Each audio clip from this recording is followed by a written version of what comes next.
Hello and good morning. Welcome to the lockdown generation. How do youth rebound from crisis and thrive? Thank you for joining this conversation. This session is part of the third annual Rising Economy Conference. This is just one of more than 20 conference sessions helping us to cut through the noise and find clarity about the future of where we live and work. My name is Pedro Marquez, Vice President Research at Railroads University. I'm very glad to join you from our campus located on the ancestral land of the traditional lands of the Lukungan and the Swepson peoples. The topic we'll be exploring is close to my heart. First, I was fortunate to serve as part of the initial SIPP board in 2016, and I have seen the significant progress and advances in breadth and depth in this regional organization, and how it has become instrumental in tackling challenges and advancing opportunities in the South Island region. As well, as a professor and a father of three wonderful young adults, I have witnessed firsthand the challenges of the COVID-19 pandemic and has had on the youth, including the amplification of disparities due to unequal access to technology, the impact of mental health and social connection, and the concerns on the outlook of the future, including challenges such as climate change. I am a firm believer in the power of collaboration, creativity, and constructivism. And by working together, we can not only solve problems, but foster hope and inspiration for future generations. And now, it is my true pleasure to introduce to you your moderator, Mr. Dallas Gislason. Dallas is the Director of Economic Development at South Island Prosperity Partnership and Chief Operating Officer of the Center for Ocean and Applied Sustainable Technologies. Dallas has played instrumental roles in many industry-leading economic development organizations and initiatives in Canada, the US, and overseas in the last 15 years. Having worked in youth policy in the past, he remains passionate about the next generation and the role in shaping cities and society. Thank you, Dallas, for the great role that you do as part of our community. Over to you, Dallas. Good morning. Wonderful. Thank you so much, Dr. Marquez, for the kind introduction, and welcome everyone to today's session. An important topic, as was alluded, and one that's also near and dear to me, not just because I worked in youth policy, but I also have two children. One is a young adult attending UVic. Another one is an emerging teenager. And it's interesting living in a household with this new generation coming up, because they observe the world in such a fresh set of eyes, but also obviously have some anxieties about the future, and some of these we're going to talk about today. So I'll introduce our wonderful panel in a second. I just wanted to talk about sort of the topic. Going back to this work that I did in youth policy, one of the inspiring figures in this work was someone who everyone will know, and that's Nelson Mandela. So Nelson Mandela was the first sort of world leader, if you will, to embark and create what's something called a national youth policy framework. There are many countries that have these now, but South Africa was the first. And Nelson Mandela has this quote where he says, I'm going to paraphrase it. But he says, you can tell a lot about a civilization by the way they treat their youth and young people. And I think that's, true today when you look at the issues that young people face, as were alluded: unemployment, unaffordability, lack of housing, or mental health issues, and this new thing that many of us are grappling with around sort of climate anxiety and sort of the pressures of uncertainty.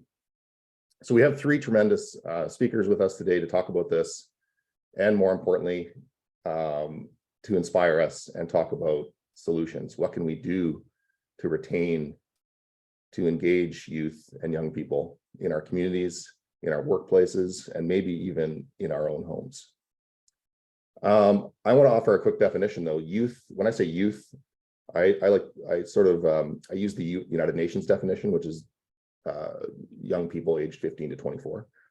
But then I also add this young people, youth and young people, to say that, we're not just talking about a very narrow defined youth definition, but we're also talking about young adults, people who are starting their careers, coming out of high school, post-secondary, or not, and they're equally as important. So youth and young adults is sort of the phrase that I've been using. So I'm going to turn over our speakers in a second, but just a quick overview on the format.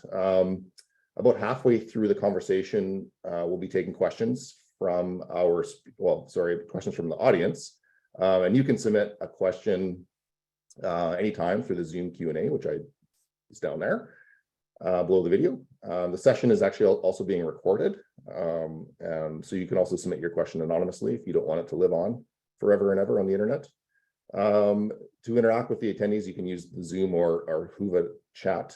We've asked the speakers not to answer questions directly because that'll be distracting, but later on we might be able to do that. But the production team will be monitoring the Whova chat as well as the Q&A for those joining us in the app itself. And also, finally, if you're posting any takeaways to social media, you can use the event hashtag, which is Rising Economy 2022. All right, so jumping into it, let's introduce our panelists today. So first, Robert Barnard, who is the co-founder of Youthful Cities, an organization focused on applying the power of urban youth globally, making cities better in the process. Youthful Cities creates data-driven solutions, including indices that rank cities, as well as web apps to help young people use data effectively. Next, Ashwini Selvakumaran is the co-director of the policy and advocacy team at Regeneration, a group of Canada's most impact-focused students and young professionals, using their energy to open doors for the next generation of sustainability leaders. Very exciting stuff. Ashwini is a recent graduate from the University of Toronto, and she's also the president and founder of the Brown Citizen Circle, which she started after realizing a need to bring together and vocalize the racialized experiences of Black, Indigenous, and South Asian youth. A true leader. Next, Isabella Kennedy, who is the editor-in-chief of the Martlet, and many in our audience will know the Martlet, which is University of Victoria's independent newspaper. Isabella manages a team of young journalists, editors, and volunteers. A former academic All-Canadian, Isabella completed her BA with an honor specialization in creative writing and English language and literature with distinction from the University of Western Ontario in 2021. She has a passion for great storytelling and a drive to help others. So let's jump into this. I'm going to ask each of you, actually, maybe just while I have, so maybe turn your cameras on as we get going here. So I'm going to ask each of you to tell us in your own words why this topic is so important to you right now. We all know about the COVID-19 and the issues with lockdowns, etc. But what we might not know is how is this impacting youth and young adults today? I'm going to start with let's start with Robert with Youthful Cities. Very well. I spent the last 30 years in some ways exactly in this topic, so it's always been important. I think what I've seen in the last 2 years is it's accelerated a lot of the big challenges that young people face. The pandemic, there's lots of things that were happening before the pandemic that just, I'm looking at, double the unemployment rate amongst young people, for example. That's been around forever, but it actually went to triple during the pandemic, and it was the slowest group to rebound, just as a quick example. So everything we do at Youthful Cities is really focused on this topic. So it's really important to me. Great, thank you, Robert. How about Isabella? Same question. Yeah, so I think this topic is really important because a lot of the rhetoric, I think, has shifted for getting back to normal. And for a lot of students and for a lot of young people, I think we almost shifted away to getting back to normal too quickly. A lot of people experienced huge loss in terms of not being able to go through major milestones in their lives. People graduated through Zoom. People didn't get to have those really big life experiences. And there has been makeup graduations and makeup parties and things like that. But there was this whole part of our lives that was taken away. And I think it's important to reflect on the lasting effects of that and not being able to go through and experience those moments. And then also looking at, how can we challenge what's been going on, and how can we come through and thrive after not experience those things. Yeah, no, as an anecdote in my own house, my older son starting university, sitting in his bedroom in virtual classrooms, not having that experience, like you said, of going to college and, all the social connections and those new experiences.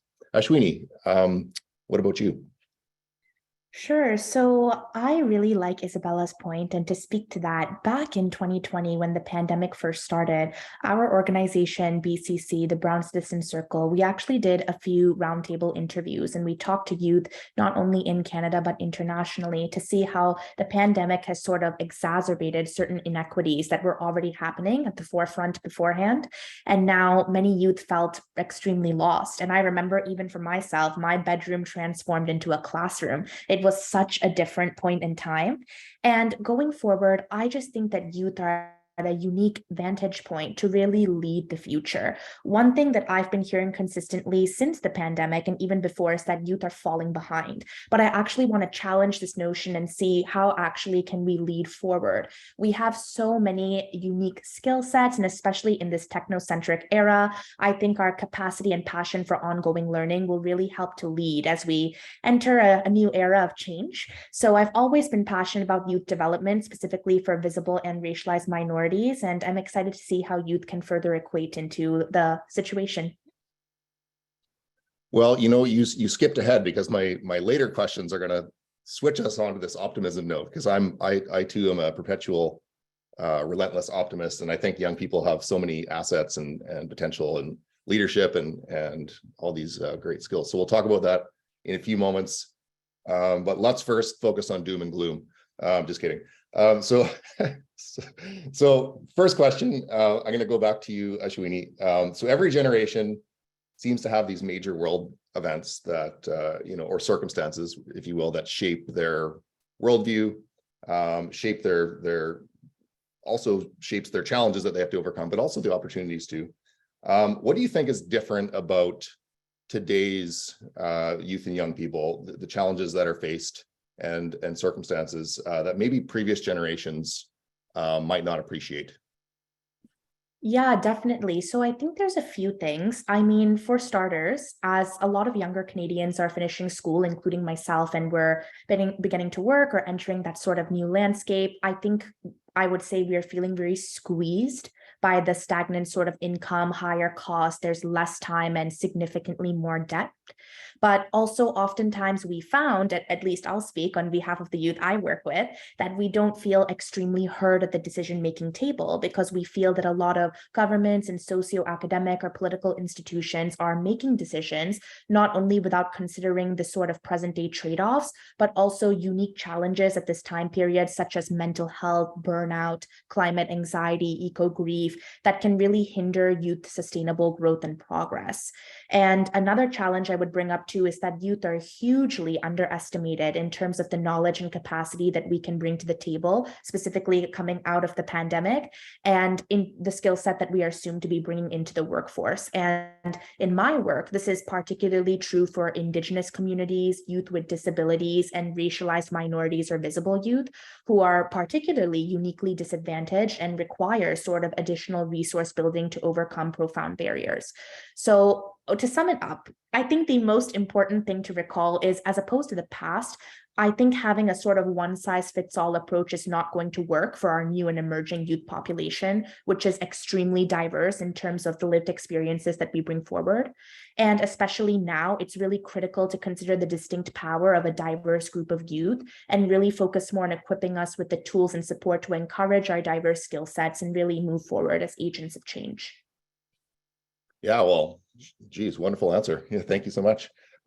Isabella, so same question. So you day by day are sort of reading the sentiment of a place where multi-generations are literally, I don't want to say colliding, that sounds violent, interacting. So what do you think, how does this generation and their issues, how does it differ and what might, you know, I don't say older, more experienced generations, wiser, no, kidding. What are we not appreciating? I think one thing is that not everyone experienced the pandemic in the same way. Everyone talks about, you know, it was this huge global experience and everyone has bits and pieces of the same experience. But I think youth in particular were really affected. Like I said, those huge loss of milestone moments in your lives, not being able to be a kid. Like if you're, you know, a teenager going to high school and then suddenly you can't be that person anymore. There was huge loss of identity. And people, I think, are still, youth and young adults, I think, are still trying to find who they are and who they can be and what the world is even going to look like. So I think, you know, although everybody had similar experiences going on Zoom, doing stuff like that, youth were still often essential workers. Youth were still either living with their parents, which they didn't expect to, or they were living with large groups of people in rentals.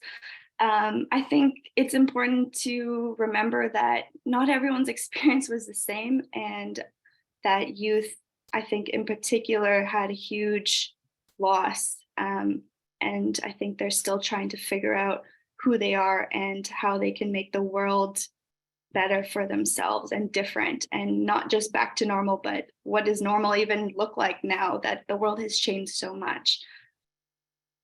Yeah, thank you. We hear this a lot in, especially as decision makers consider projects like housing or density housing or affordable housing, is that oftentimes we hear, you know, previous generations say, oh, well, you know, I had to work hard for my house, or I couldn't live in a nice place like Greater Victoria when I was young, and you don't have any right to it or anything like that. And sort of it's this sort of an act of dismissal of like not realizing the data, which actually says that incomes have not kept up, you know, where a house in 1980 might have been, you know, twice your annual salary, and now it's 15 times your annual salary, for example. But Robert, over to you. What's your perspective on this? The way I look at it, and been doing this now for 3 generations, is to look at the formative years. That sets up, as Isabella said, that sets up what's normal for each generation going forward. So just if you to cut that conversation of, I remember when I had it tougher than you, you didn't. If you're in any generation that's Gen Z, that's, you know, we could go way back to World War II. That's kind of the last time things were as tough as they were for, you know, for this generation from a formative experience. You mentioned incomes. Just pause for a second and think of your formative years between, let's say 15 and 24. If you took 2 years out of that formative experience, would you call that the same as you know, what's that going to do to you? I mean, it's just a massive impact on all the levels that Ashwini and Isabella have talked about. Like 2 years, 20% of your formative experience in COVID is a massive impact. And no other generation has gone through anything like this, even during the World War, on a global level like this. So, and I think the fear for me is, you know, what did youth benefit? Like, what do they get out of this at the end of their sacrifice? Like, how many young people literally sacrificed their long-term lives to save other generations' lives?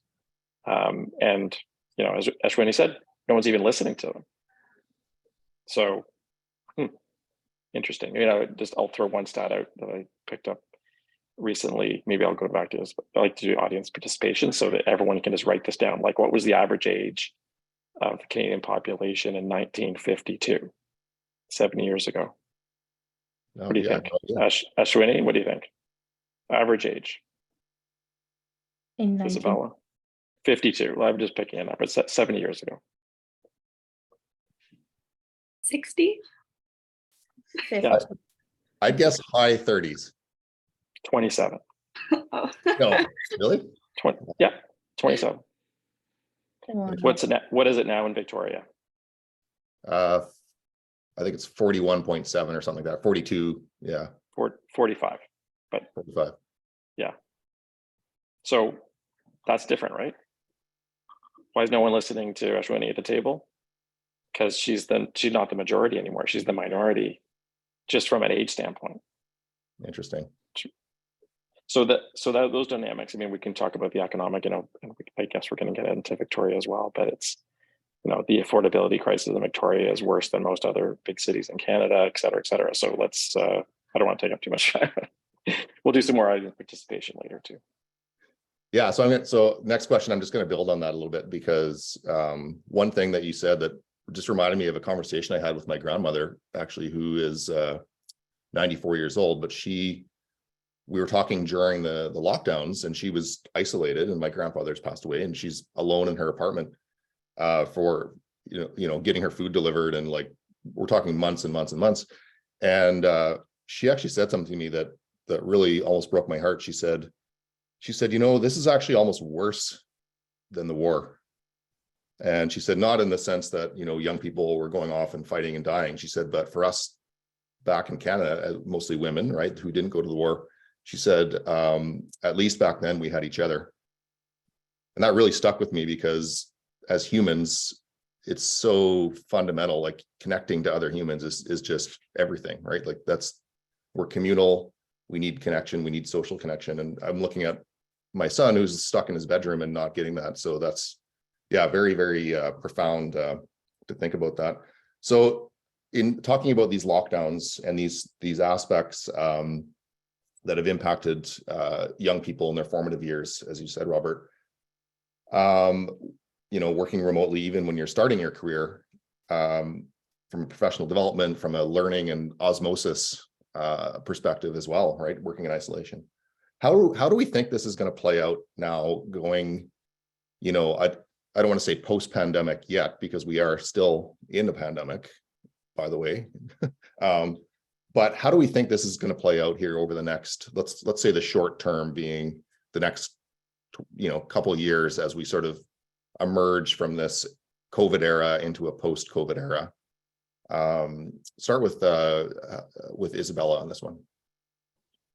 Yeah, definitely. So looking at, I think, university in particular, although a lot of people didn't like moving to online learning, it actually opened up access for a lot of students who might not have otherwise gone to university. And so I think that in the coming years, universities are going to start offering more online learning opportunities and doing it better, not necessarily the way that we rushed to do it in 2020, but setting up huge cameras maybe and stuff like that. So I think online learning is really going to advance, and I think that that's going to be able to help people who wouldn't have otherwise been able to access university. On the other side, I think also you're going to see students yearning for in-person connections and for going to class and things like that. So I think there's going to be an interesting way of balancing, okay, how much is not enough connection and how much is can I go online and still learn in that way. So I think even things like conferences and informational sessions like this that's happening online, this is really accessible for people who wouldn't have otherwise gone to a conference like this. But I think it's also important, and I think it's going to be something that people are battling with. Okay, how much are we going to give up connection in order to have that more access? So I think that's how it's going to play out, at least on an educational university standpoint. Yeah, I like that perspective. It's sort of this idea of hybrid, sort of a more hybrid world, which is, in many cases, a more accessible world. So yeah, I like that. Ashwini, how about what are your thoughts on this? Yeah, I like what Isabella was saying in terms of hybridity becoming more equated with accessibility. And when you were speaking to that experience with your grandmother, it made me think a lot about the meaning of community and community engaged learning, which is something that has been transformative for me in terms of its definition during the pandemic. And I think in terms of work, and then speaking in terms of education too, because I was until recently a student, a lot of the beauty in community engaged learning is the work that directly happens with community-led organizations. So for example, those experiences that happen spontaneously through various interactions with people and the feelings associated with working in a direct or physical space. And it is very hard to reproduce this online or in your kitchen, in your bedroom. But like Isabella was saying, at the same time, we're in a very unique standpoint because a lot of new opportunities have opened up. For example, when I used to work at the university and I worked online during the peak pandemic period, we had a unique ability to expand our scope and location in terms of fostering connections to other organizations online or creating new relationships beyond Toronto or beyond Ontario, which is where I'm based, by the way. So I think in the future, a hybrid work model is becoming this sort of new norm, and it will hopefully take the best of what our remote experiences had to offer, but also not being careful not to forget what the beauty of in-person contact allows for. And in general, I just think that this moment, still being stuck in the pandemic, maybe not in the peak period anymore, has really reinforced the priority of work and professional development needing to stem from sort of community emphasis. So more now than ever, focusing on problem solving and tackling the current inequities that we've seen exacerbated from this crisis, but also hopefully returning to the central tenets of community engaged learning, which is focusing on prioritizing what our community needs right now. Wonderful, thank you. Robert, what are your thoughts on this? We actually built out 3 different scenarios where we think, really broaden out, and I'll try to come back to some specifics, but as far as what's going to happen after the pandemic or as we head out maybe 2-5 years out. So the first one is that this generation gets stuck. And there's actually a lot of evidence to say if a generation doesn't get a job within 6 months of finishing their level of education, it's actually very tough for them to catch up in that 6 months. So we've now done that for 2 years.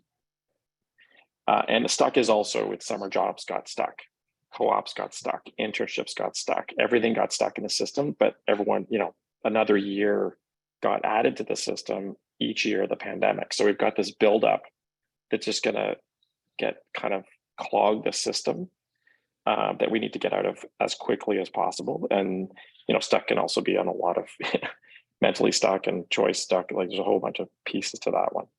The second one could be dramatic is fight. This generation could really fight back. The generational inequity is so out of whack right now. The cost of living is so out of whack. The lack of a voice is so out of whack that they might just say, forget it. Like, we got to move. We'll literally jump over and try to take over on their own.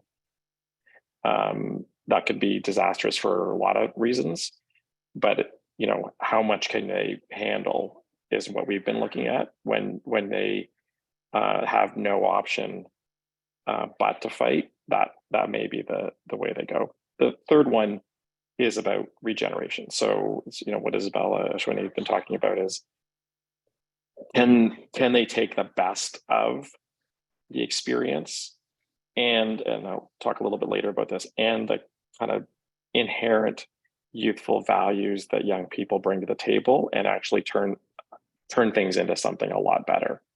That's obviously the optimistic one. I wish I had 2 optimistic ones to every more pessimistic one, but those are the three scenarios that we're looking at right now.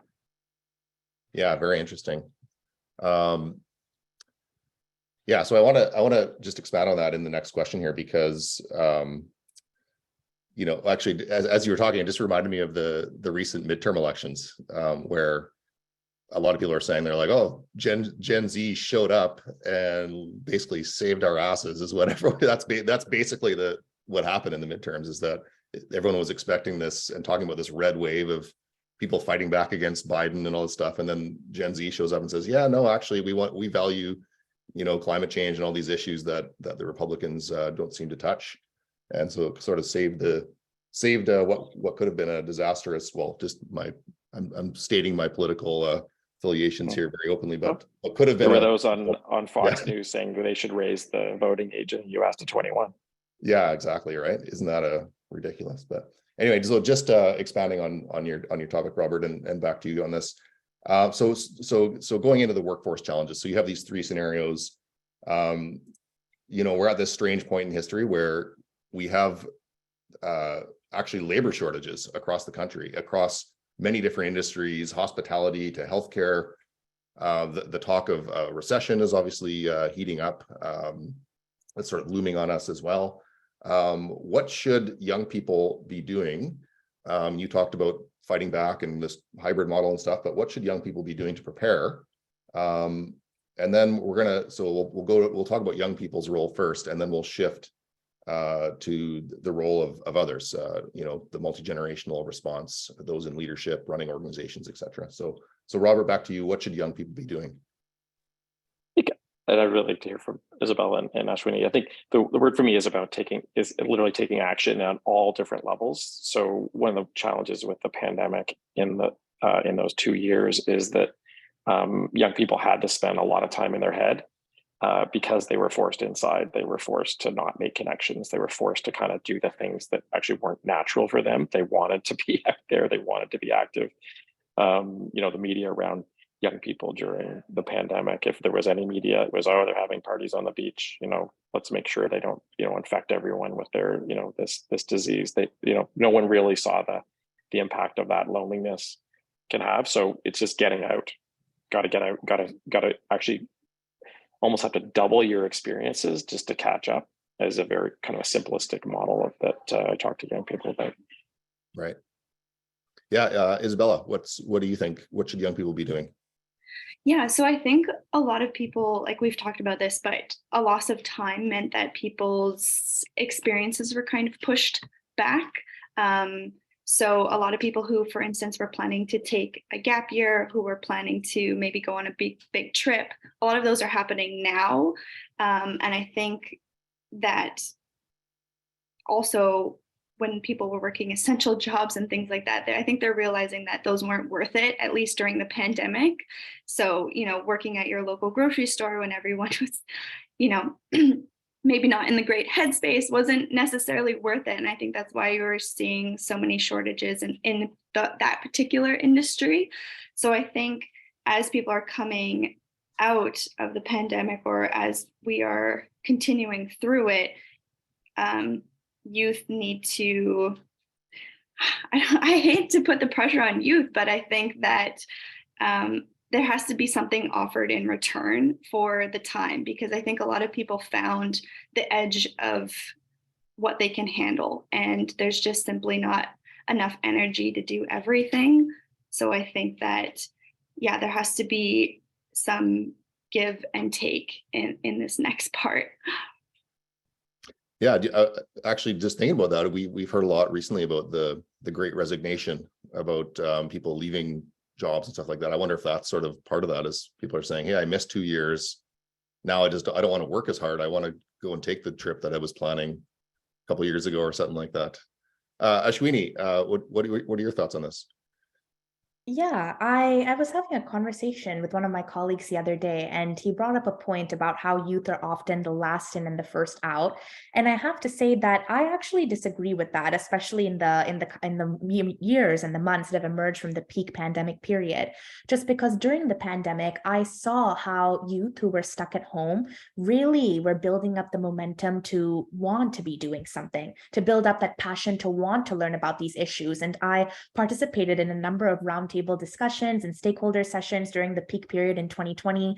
And the amount of youth that were staffed at these calls and conversations just inspired me, because it really showed that youth do want to do something about it. And it's more about tangible action and taking those concrete steps to ensure that youth have the knowledge sharing, skills building, and resources to mobilize and concentrate on these efforts. I think in terms of what young people should be doing to prepare, there's always this assumption that young people aren't prepared because they don't want to be, or they don't know how to be. But that couldn't be further from the truth, because at least in my opinion, young people are at the best position actually to be leading the future and paving the avenue.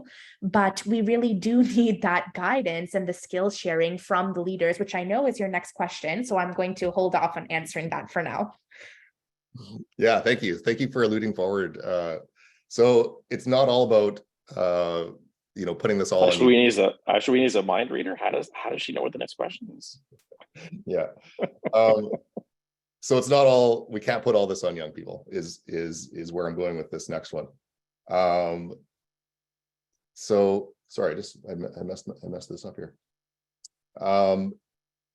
So as leaders, so that's where I'm going. So as leaders of cities, municipalities, organizations, workplaces, what is our role in this? How do we attract younger residents to our cities? How do we engage them? How do we work with, even at the volunteer level? How can we sort of mend this, I'm going the chasm that's been in place here now that we're talking about. Starting with back to Ashwini, what do you think? You alluded forward to the next question. What do you think is the role of established leadership across the board? So I'll start with an experience in that over the past 2 summers, our organization, the Brown Citizen Circle, we held a virtual youth social policy case competition. And we asked youth, this has been concentrated in Ontario for the past 2 years, hopefully going to expand. But we asked youth to come forward and then really have a roundtable discussion on some of the issues that were affecting them. And one of the biggest things they said was financial empowerment or financial literacy. And to this point, it's especially prevalent with visible minorities and racialized youth who live in the GTA, and particularly between the ages of 14 to 25. So they are in some of the most vulnerable positions right now in terms of their lack of knowledge sharing with financial literacy, but also the pre-existing lack of access to resource building. And I think I'm speaking particularly to racialized youth and visible minorities because I am part of that community. Unfortunately, a lot of the time, most organizations are not equipped to prepare for the success of BIPOC people. For example, this year alone, I think almost 400,000 Indigenous youth are going to be of age to enter the labor market, but a lot of the pre-existing inequities or the lived experiences that they go through are not recognized when entering the labor force. So in my opinion, I think that leaders and companies and institutions should really work now to foster a sort of dialogue between traditionally underrepresented or racialized youth groups and these sort of communities or institutions who often sit at the top of the corporate ladder. It's really about not only validating the lived experiences for each player, but also increasing the avenues for stronger knowledge sharing by amplifying these voices. So it's sort of a 2-step process. And I think this is really what leaders and institutions and corporations should be focusing on in order to bring more youth towards the workforce. I love that. Yeah, I love that. Really good answer. Inspiring. Isabella, what are your thoughts? Sort of just to play off of what Ashwini said, I think also people at the top need to realize and offer more. I think people are going to continue to see labor shortages because it's simply too expensive, at least in Victoria, to work a job and rent at the same time, for instance, and afford the growing cost of groceries, things like that. I think employers, if you are able to offer more flexibility, offer better benefits if you can, that's really going to attract youth workers to your workforce. And not only that, but you, like Ashwini said, you need to be able to understand what's going on for diverse perspectives. Like, for instance, what did you do for Truth and Reconciliation Day at your offices? Did you observe that? What happened? Can you have those conversations? I think people are not just looking at what can this company offer me in terms of work experience, but what can they offer me in terms of understanding my experience and where I'm coming from. So I think it's not just about, it is just about offering more if you can, and if you're able to. Really good answer. Yes. And Robert, your work literally with Youthful Cities is about making recommendations around this question, around how people respond to these issues. What are your thoughts? Yeah, so in May last year, we released a report with help of RBC Future Launch, looking at trying to find the most affordable city for youth in Canada. So and our definition of youth is so it's 15 to 29. So we looked at 27 cities, and affordability is a combination of ideally high incomes and low cost. That actually gets you affordability. So The answer was, of the 27 cities as the most affordable, there wasn't one city that young people didn't lose money every single month. Wow. So in other words, there is no affordable city in Canada, big, small, medium. Like we looked at a whole bunch of different sizes too. Victoria, came 19th in affordability. Just to give you a sense of the size of that, to have a living wage in Victoria would require a $5 an hour increase in minimum wage. And not just to get you to neutral. And then, people saying, "Oh, we need to help young people buy houses." They need to save a little bit of money before they can actually buy a house, right? So, I think from on the solution side, you either have to increase the wages, or you have to decrease the costs.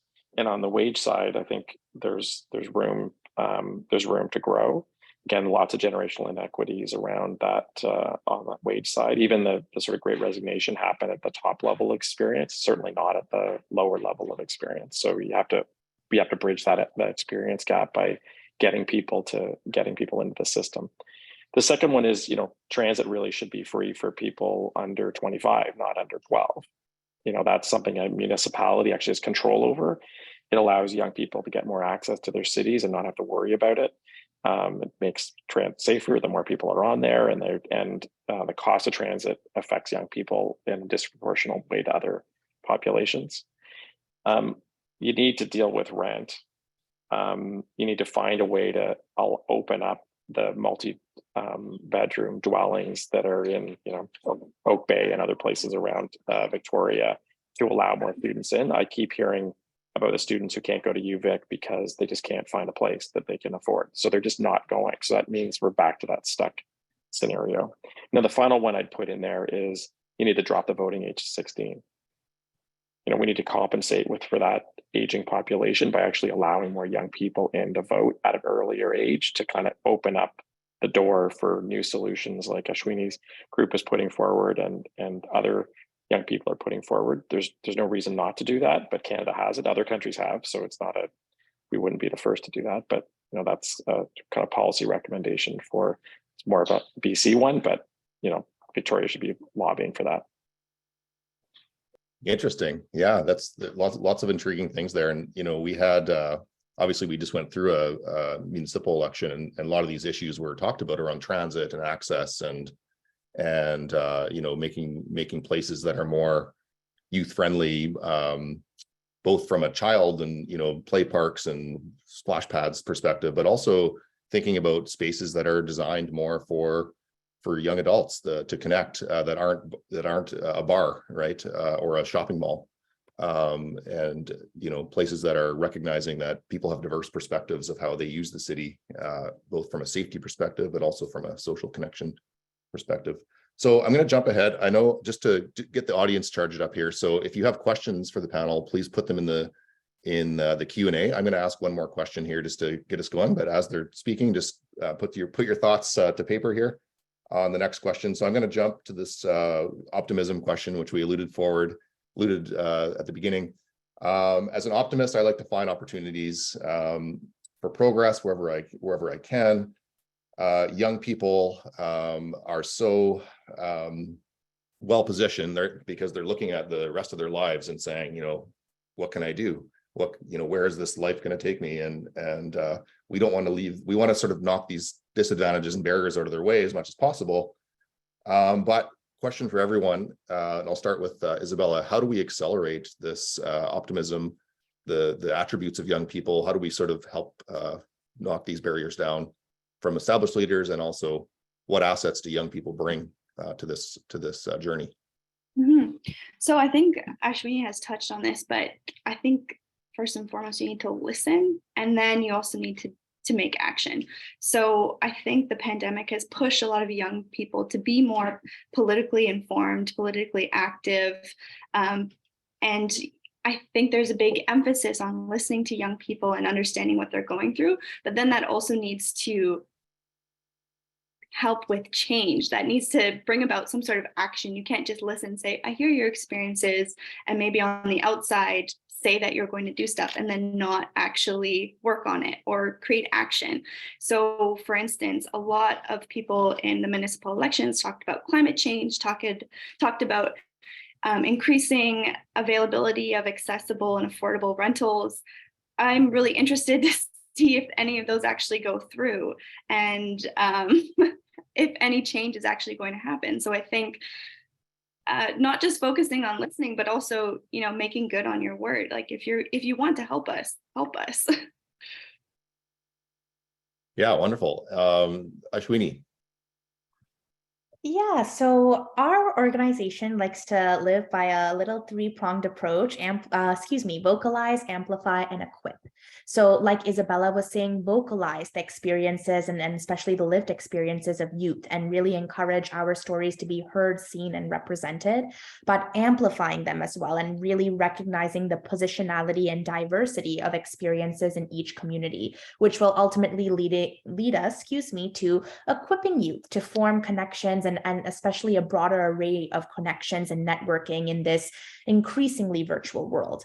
And I think something important to consider is how accessible information is to young people. We still need a lot of connectivity and mentorship opportunities, and we need help navigating the system.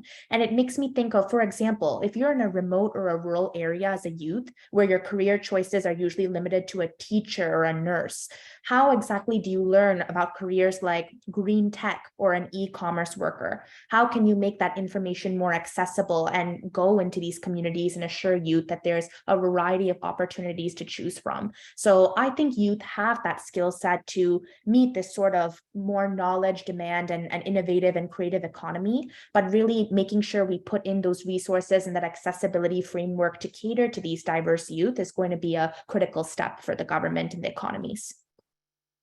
Yeah, I agree. Robert, what are your thoughts? Yeah, I think I'll go more philosophical on this one because I think it's important and this audience participation again, if you've got a pen or you can type it into your phone, but when we look at youthfulness, we've actually defined it in 6 terms, 6 adjectives. So youthful means to be connected, to be curious, to be open, to be dynamic, inventive, and playful. Curious, connected, open, dynamic, inventive, and playful. So first of all, if you think about the pandemic, it literally wiped all of those things out for everybody. We sucked all the youthfulness out of society. But the group that's most likely to bring it back fastest is actually young people. That's where you learn those skills. That's where you inherently have them. People will lose them over time. If they choose to lose them, you don't have to. Like you can be youthful into your 90s and 100s if you want to. You just have to make a conscious choice to do that. But in order for you to be youthful, you actually have to build those skills in those youth years, right? That life stage. But that's really what young people bring to employers. Like, would you want to hire someone if you scrap the age thing and the photo? If you want to hire someone who's curious, connected, inventive, open, dynamic, and playful? Yeah, bring them on. You want to have a city that embodies that?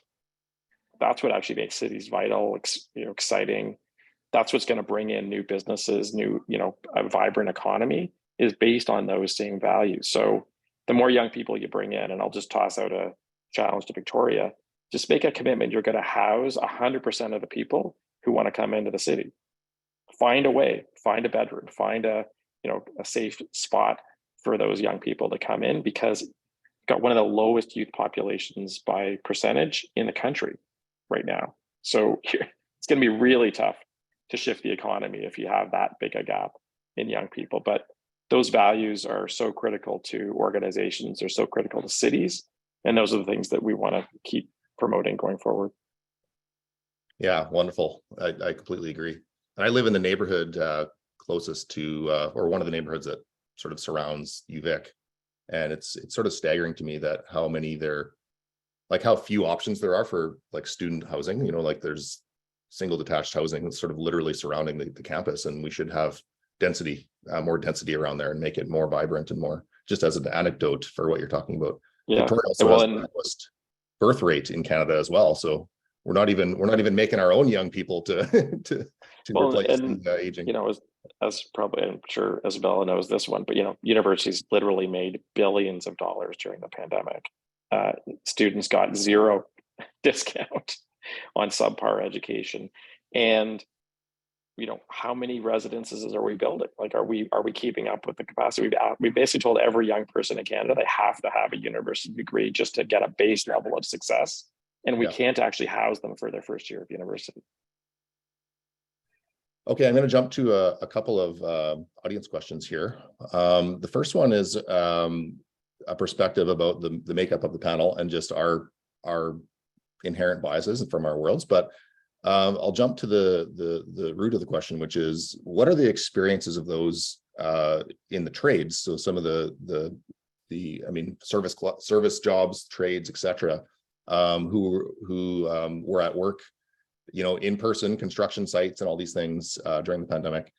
What are some thoughts on this just from there? You know, obviously we need to build housing. Somebody has to build it just as an example of a type of occupation that pays well and there's good opportunities in there. What are some thoughts on this?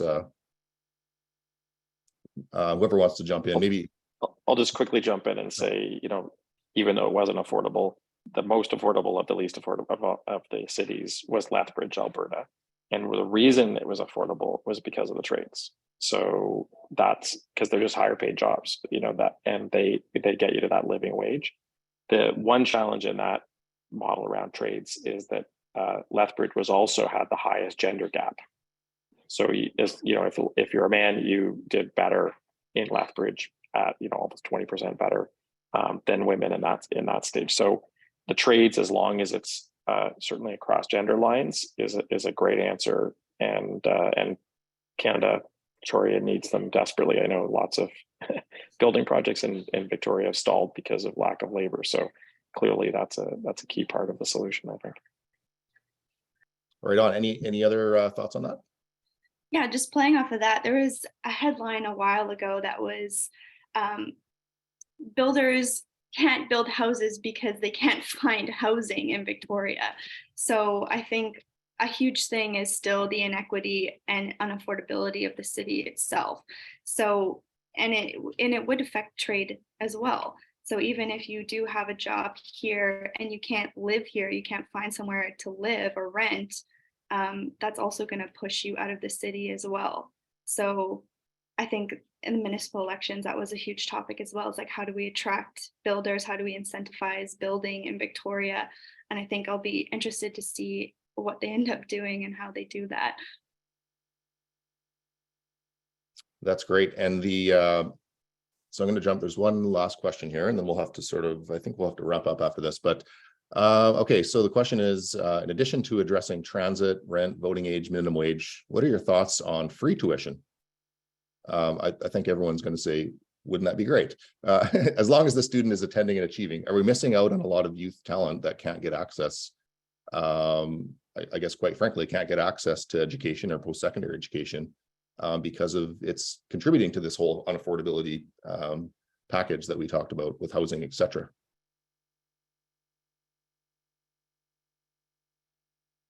Everyone's just nodding. Yeah, free education would be great. Yeah. Any thoughts on this? Yeah, sorry, go ahead. Go ahead. No, go, Isabella, go. I think if you asked any student, yeah, they would say free education would be awesome and would take away a lot of the like post-graduation woes, because you wouldn't have this debt hanging over you.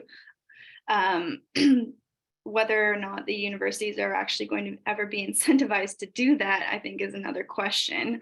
But yeah, of course, free education, we're losing out on a huge group of people and diverse experiences because they can't even get into universities, they can't afford it. Or even if they can't afford the rent, or sorry, if they can't afford the tuition itself, they can't afford to live in the city. So I think it's really telling, for instance, that at UVic, the food bank saw huge levels of traffic over the summer. People needed food and were using the food bank really quite often. So I think, tuition is huge, but so is the affordability. So if you can try and make the city more affordable, then education is going to go hand in hand in that. Right. All right, last just comment from Ashwini. I just wanted to hear, just expanding on that, perspective about your work and in working in diversity and with racialized populations. We all know that Indigenous populations are very fast growing all across the country, but BC has a large number of Indigenous population. That's we obviously, to engage them and to get to embrace this idea of the journey of reconciliation. Thoughts on that, and then we'll wrap up. So there's a decolonization coordinator at our work, and she said something that I always think about, which is indigenization is the job of Indigenous people, but decolonization is the work of everyone. And I really try to integrate that philosophy into my work every day, because I've been trying to think about what does it mean, especially for me, who is an immigrant to Canada, but it still benefits from settler privilege. What does that mean? And how can I use my experiences and take accountability in order to account for the other First Nations peoples and Indigenous communities that have settled in our land first and foremost? And if your question is more about engagement, I would say that Indigenous peoples are tired and they're already exhausted with the amount of effort and the amount of the outpour of their voices and support that have been fueling into issues, for example, the TMX pipeline. And one thing that we can really do in order to aid is not only be a good ally, but it goes back to what I was saying before in terms of really working to validate their lived experiences.